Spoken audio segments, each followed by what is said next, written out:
혼의 도시와 하나님의 도시에 대해서 잠깐 나누도록 하겠습니다. 부제를 예루살렘과 여리고라고 정했는데요.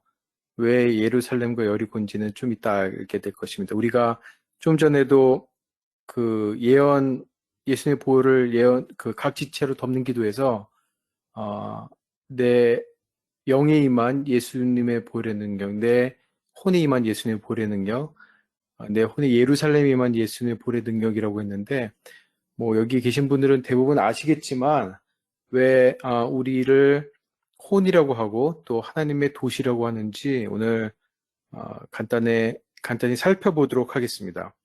마태복음 5장 35절에서 이렇게 말씀하고 있습니다. 서원하지 말라라는 그 본문인데요. 땅으로도 하지 말라 이는 하나님의 발등상임이요 예루살렘으로도 하지 말라 이는 큰 임금의 성임이요. 서원이 아니라 맹세였나요? 여기서 뭐라고 그랬냐면 예루살렘으로도 하지 말라 이는 큰 임금의 성임이요. 그러니까 예루살렘을 뭐라고 그랬냐면 임금의 성. 그러니까 임금은 여기서 왕을 얘기하고 왕은 바로 하나님을 얘기하는 거죠. 그리고 성은 그때는 성이지만 지금 얘기하자면 도시라고 할 수 있습니다. 즉 다시 말하자면 예루살렘은 하나님의 도시인 거죠. 하나님이 다스리시는 곳, 하나님이 거주하시는 곳, 통치하시는 그곳을 우리가 예루살렘으로 여길 수 있는 것입니다. 그렇다면 예루살렘은 어디에 있습니까? 그 예루살렘이 바로 어디에 있습니까? 예루살렘은 지리적으로는 지금 뭐 이스라엘에 있지만 또 다른 예루살렘은 어디 있냐면 바로 우리의 내면에 있는 것입니다. 이사야 40장 1절에서 2절에서 이렇게 얘기하고 있습니다. 너희의 하나님이 이르시되 너희는 위로하라 내 백성을 위로하라 너희는 예루살렘의 마음에 닿도록 말하며 그것에게 외치라 그 노예의 때가 끝났고 그 죄악이 사함을 받았느니라 그의 모든 죄로 말미암아 여호와의 손에서 벌을 배나 받았느니라 하시니라. 예루살렘의 마음에 닿도록 말하라. 다시 말하자면 예루살렘은 우리의 내면에 있고 우리 마음이 예루살렘에 될 수 있다고 얘기하고 있는 것입니다.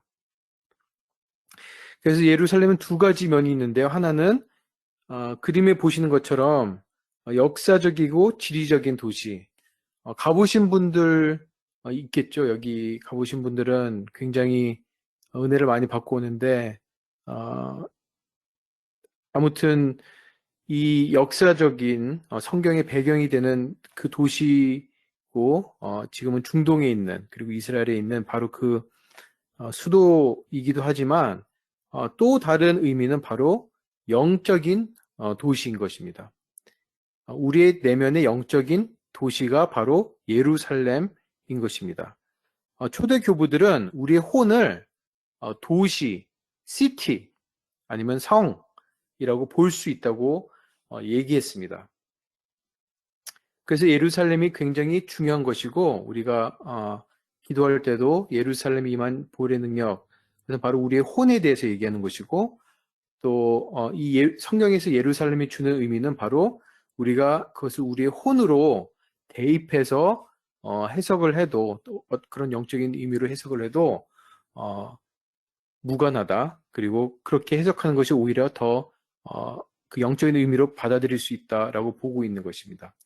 근데 여기에서 한 가지 살펴보고 짚고 넘어가게 될 본문이 있습니다. 우리가 잘 아는 본문인데요. 누가복음 10장 30절에 35절입니다. 내 이웃이 누굽니까? 라고 얘기했을 때 예수님께서 이렇게 말씀하시죠. 선한 사마리아인 본문입니다. 예수께서 대답하여 이르시되 어떤 사람이 예루살렘에서 여리고로 내려가다가 강도를 만나매 강도들이 그 옷을 벗기고 때려 거의 죽은 것을 버리고 갔더라. 마침 한 제사장이 그 길로 내려가다 그를 보고 피하여 지나가고 또 이와 같이 한 레위인도 그곳에 이르러 그를 보고 피하여 지나가되 어떤 사마리아 사람은 여행하는 중 거기 이르러 그를 보고 불쌍히 여겨 가까이 가서 기름과 포도주를 그 상처에 붓고 싸매고 자기 짐승에 태워 주먹으로 데리고 가서 돌보아 주니라. 그 이튿날 그가 주막 주인에게 데나리온 둘을 내어주며 이르되 이 사람을 돌보아주라. 비용이 더 들면 내가 돌아올 때 갚으리라 하였으니. 그래서 선한 사마리아인의 비유로 우리가 잘 알고 있는 비유입니다. 근데 초대 교부들은 이렇게 이 본문을 가지고 이렇게 얘기를 했습니다. 이렇게 질문을 했습니다. 이 말씀이 어떠한 특정한 영적 의미가 있는가라고 되물었습니다. 도대체 영적인 의미가 무엇이기에 이 본문을 택하였을까요? 그리고 여기서 왜 하필이면 예루살렘하고 여리고를 택하였을까요? 우리는 그냥 선한 사마리아인, 그래서 우리가 선한 사마리아인처럼 이 어려움에 처한 사람들을 잘 돌보아줘야 된다라고 이렇게 해석을 하고, 그것이 틀리지는 않습니다. 그것이 맞지만 한 차원 더 높은 영적인 눈으로 초대 교부들은 이것을 봤다는 것이죠. 그것은 무엇이냐면 예루살렘은 앞에서 말씀드린 대로 하나님의 도시이고 여리고는 바로 세상의 도시인 것입니다. 여리고는 세상의 쾌락을 의미하고 있고 세상의 쾌락에 매료당하는 것으로 볼 수 있는 것입니다. 그래서 초대교부들이 말씀하시기를 예루살렘은 하나님이 계시는 곳이기 때문에 믿는 자들과 하나님의 자녀들이 머무르는 하나님의 장소라고 믿고 있었고요. 따라서 그 누군가가 예루살렘을 떠난다. 예루살렘을 떠나서 여리고로 간다는 것은 세상의 도시, 세상의 성을 향해서 가는, 다시 말하자면 영적으로 추락하고 떨어진다는 뜻으로 이해를 했습니다. 한 사람이 예루살렘, 즉 하나님이 다스리는 곳에서 세상이 다스리는 여리고로 내려갔다는 것입니다. 영적으로 추락했다, 떨어졌다, 내려갔다는 의미인 것입니다. 실제로 지리적으로도 그렇습니다. 왼쪽에 보면 예루살렘이 2450피트고요. 여리고는요, 그 sea level 밑에 있어요. 그러니까 해수면, 그걸 뭐라고 그러죠? 해수면, 해저에 있는 사실은 그 도시예요. 실제적으로 지리적으로 내려갔기도 했고, 우리 누가복음에 봤듯이 30절에 보니까 여리고로 내려가다가 실질적으로 지리적으로도 내려갔지만 영적으로도 내려갔다는 것을 의미하는 것입니다. 그리고 이게 그 여리고의 사진이고요. 멀리 산이 보이고 이렇게 여기가 여리고래요. 근데 그래서 오늘 본문에서 그 얘기하고 있듯이 우리가 영적인 예루살렘에 있다가 여리고로 내려간다는 것은 바로 영적으로 떨어졌던 것으로 초대교부들은 말을 했고, 따라서 그 사람은 누구든지 여리고의 쾌락에서 나온 자들, 그리고 그가 갖고 있는 모든 것을 빼앗아 갈 강도들을 길에서 만날 수 있다는 거죠. 여리고로 내려갈 때는. 우리가 그런 강도들을 조심을 해야 되고, 그 도적 같은 사람들을 조심을 해야 되고, 원수들은 늘 언제나 우리를 빼앗아가고 때리고 그렇게 할 준비가 되어 있다는 것이죠. 그래서 그 도적, 우리 원수들이 그 예루살렘에 있었던 사람들이 가지고 있었던 은혜를 빼앗고 대신에 쾌락을 줄 수도 있다는 것입니다. 그리고 그것들을 훔칠 수도 있다는 것이, 우리의 은혜를 훔칠 수도 있다는 것입니다. 근데 여기서 중요한 것은, 하지만 우리의 선한 사마리아인 되신 예수님께서 섬김을 통해서 우리를 치유할 수 있는 기회가 여전히 남아있다는 것입니다. 그렇다면은 우리는 어떻게 우리 자신을 이 예루살렘으로 만들고 또 그것을 지킬 수 있을까요? 그것은 그 하나님의 성은 바로 들어오고 나가는 모든 사람이 깨끗하고 거룩하고 안에 있는 모든 것이 정결해서 그리고 내가 거룩하고 하나님이 다스리는 삶이 되게 한다면 그것은 하나님께서 보시기에 예루살렘이 되는 것입니다. 우리 자신이 바로 예루살렘이 되는 것입니다. 요한계시록 21장 23절에서 27절을 보면은 이렇게 되어 있습니다. 그 성이 바로 그 도시를 얘기하는 거죠. 하나님의 성입니다. 해나 달의 비침이 쓸데없으니 이는 하나님의 영광이 비치고 어린 양이 그 등이 되심이라. 만국이 그 빛 가운데로 다니고 땅의 왕들이 자기 영광을 가지고 그리로 들어오리라. 그 사도 요한이 예언을 통해서 그 비전을 통해서 마지막 때에 회복될 하나님의 성, 도시, 새 예루살렘에 대해서 묘사하고 있는 부분이죠. 25절입니다. 성문들은 낮에 도무지 닫지 아니하느니 거기는 밤이 없음이라. 사람들이 만국의 영광과 존귀를 가지고 그리로 들어오겠고 무엇이든지 속된 것이나 가증한 일 또는 거짓말하는 자는 결코 그리로 들어오지 못하되 오직 어린 양의 생명책이 기록된 자들 뿐이라. 어떻게 묘사가 되고 있죠? 밤이 없고 하나님의 영광으로 가득 차고 속된 것이나 가증한 일 또는 거짓말하는 자는 결코 그리로 들어오지 못할이라고 되어 있습니다. 다시 말하자면 우리가 우리 자신을 하나님의 성, 하나님께서 거주하신 예루살렘이 되게 하려면 그런 것들을 우리 안으로 받아들이면 안 되는 것이죠. 가증한 것, 거짓말하는 것, 거룩하지 못한 것을 자꾸 이렇게 내보내야 되는 것입니다. 근데 문제가 있죠. 우리가 그렇지 못한 것에 문제가 있는 것입니다. 우리의 상태가 지금 어떻습니까? 우리의 상태는 사실은 이 원수들이 아직까지 여리고 성을 쌓고 있는 상태입니다.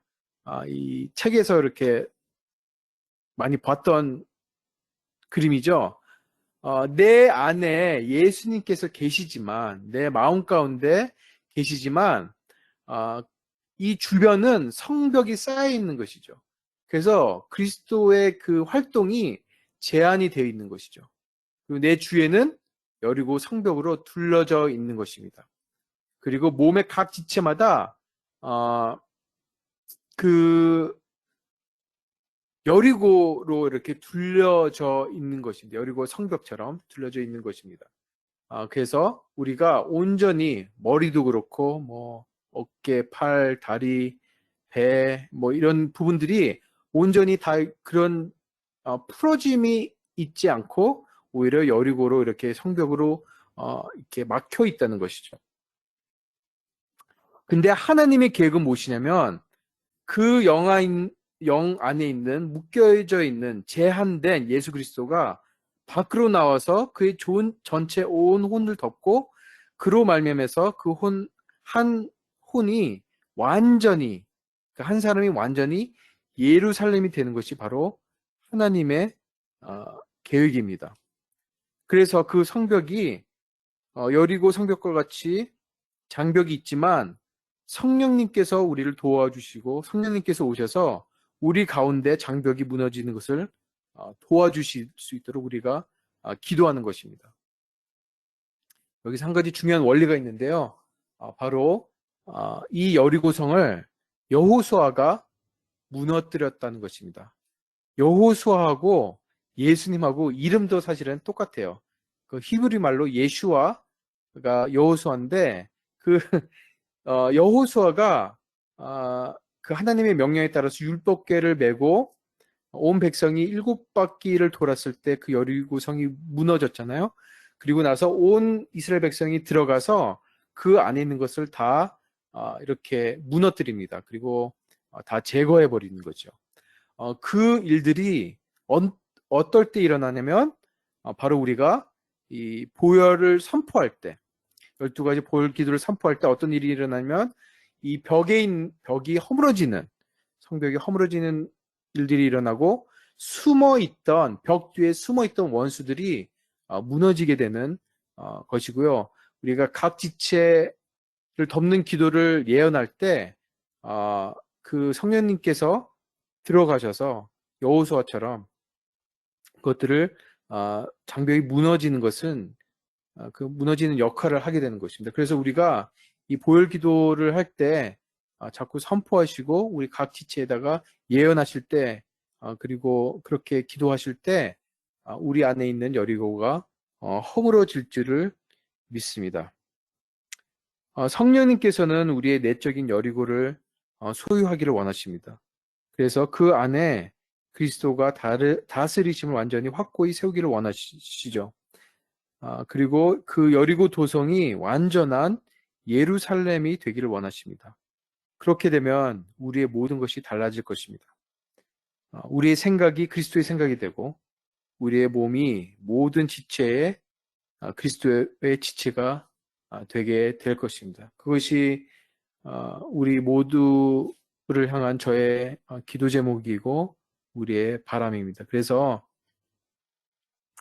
우리의 몸이, 우리의 혼이, 우리의 마음이 이 여리고가 아닌 예루살렘처럼, 그리고 중간에 우리가 여리고를 만났을 때 다시 예루살렘에 올라갈 수 있는, 그리고 우리 몸 가운데 회복되지 않는 그 성벽이 있다면 그것들을 무너뜨려주고 오늘 성령님께서 우리의 생각과 마음과 모든 지체를 그리스도의 지체가 될 수 있도록 바꿀 때까지 우리가 쉬지 않고 기도할 수 있는 저와 여러분들이 되기를 주님 이름으로 축복합니다.